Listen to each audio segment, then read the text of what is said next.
95% लोग उस चीज के बारे में सोचते हैं जो उनके हाथ में है ही नहीं। सर मुसीबत आती है परिवर्तन करने के लिए। यह मुसीबत का बहुत बड़ा पहलू है सर। मतलब जीवन में कहीं भी संघर्ष खत्म नहीं होता। हम किसी भी घटना पर तुरंत निर्णय ले लेते हैं। आपको भगवान के निर्णय के बारे में क्या पता सर?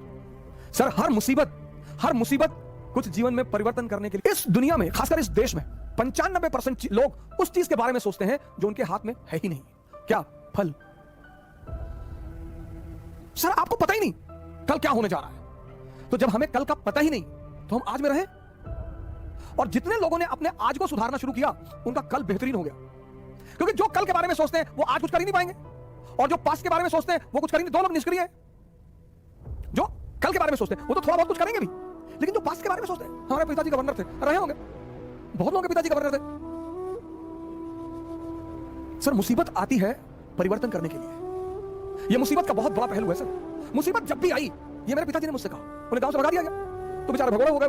गांव वालों ने भगा दिया, कोई पीछे था नहीं तो गांव वालों ने भगा दिया। तो माँ बाप दोनों बेचारे इधर उधर अपना भाट भटकते रहे।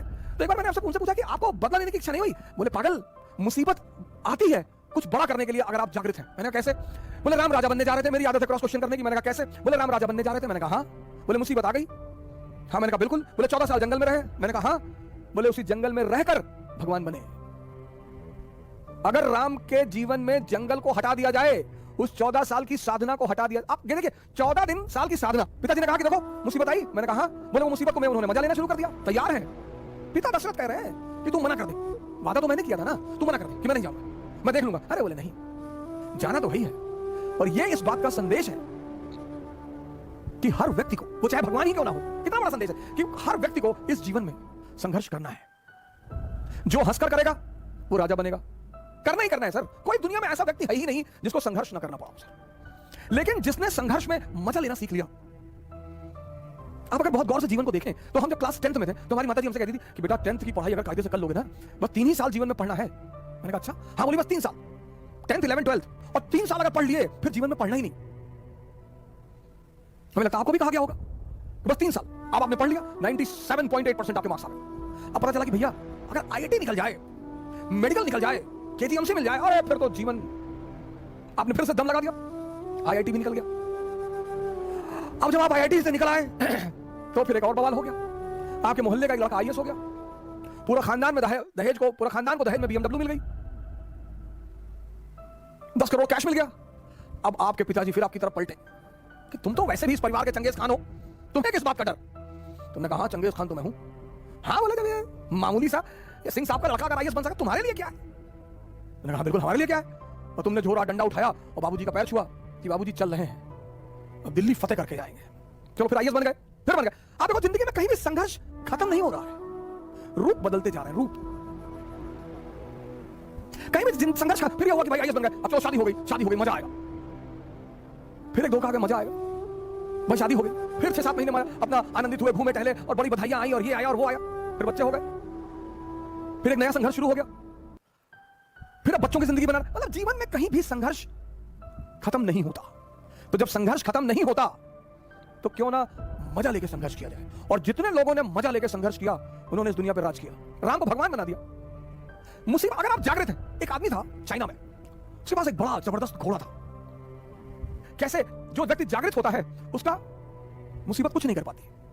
बहुत बड़ा नियम है जागृति सर, होश में रहना बहुत बड़ा नियम है। तो चीन में एक आदमी था किसी गांव में, उसके पास एक बड़ा नायाब घोड़ा था, बहुत नायाब, मतलब हवा से ज्यादा स्पीड थी घोड़े की।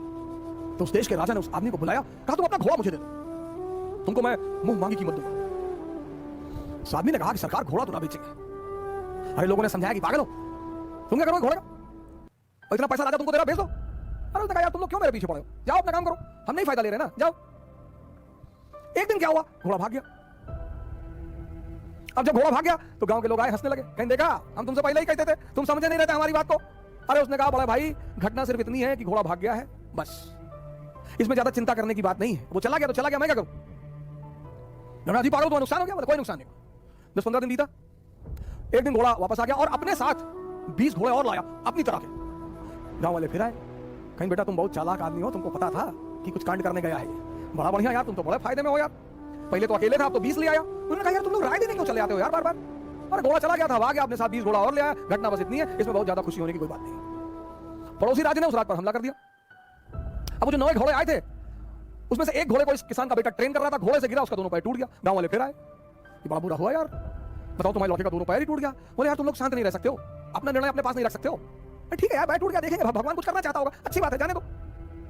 उसी वक्त पड़ोसी राज्य ने इस राज्य पर हमला कर दिया। गांव के जितने भी जवान लड़के थे सब सेना में बुला लिए गए, सिर्फ किसान का बेटा बचा क्योंकि उसके पैर टूटे हुए थे। हम किसी भी घटना पर तुरंत निर्णय ले लेते हैं। आपको भगवान के निर्णय के बारे में क्या पता सर? सर हर मुसीबत कुछ जीवन में परिवर्तन करने के लिए आती है सर, अगर आप जागृत हैं तो। क्योंकि पिताजी कहते थे कि बेटा हम तो मध्यम वर्ग के लोग हैं, हमारे पास खोने को कुछ नहीं है। ये हमारे पिताजी हमसे हमेशा कहते थे कि हम तो बेटा मध्यम वर्ग के लोग, हम कौन सा मुगल खानदान के लोग हैं। तो तुम ये कभी मत सोचना कि तुम हारोगे तो बेइज्जती हो जाएगी। तुम अकबर के बेटे थोड़े हो, तुम तो एक डाकखाना के बाबू के बेटे हो, तो तुम्हारे हारने से तुम्हारी बेइज्जती तो कभी होगी ही नहीं। तारीफ कुछ लोग जरूर करेंगे कि फलाने का लड़का लड़ाई किया। आपको क्या डरने की जरूरत है सर?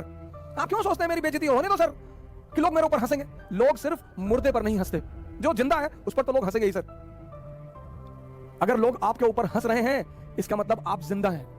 अगर लोग आपको पीठ पीछे गाली दे रहे हैं इसका मतलब आपने चमकना शुरू कर दिया है। अगर लोग आपकी आलोचना कर रहे हैं तो आप कहीं बहुत आगे बढ़ रहे हैं सर। ये सब दिशा सूचक यंत्र हैं, गाली, आलोचना।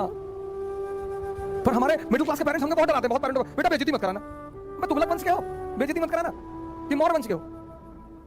अंबेडकर की बेइज्जती हुई, उन्होंने मजा लिया, भगवान बन गए। गांधी की बेइज्जती हुई, उन्होंने मजा लिया, भगवान बन गए। चाणक्य की बेइज्जती हुई, मजा लिया, भगवान बन गए। बेइज्जती तो बहुत जरूरी चीज है सर जीवन में। वो ऑक्सीजन पैदा करती है, ऑक्सीजन, जज्बा, टेम्परामेंट। बेइज्जती बहुत जरूरी है सर, डरने की कोई बात नहीं। जय हिंद।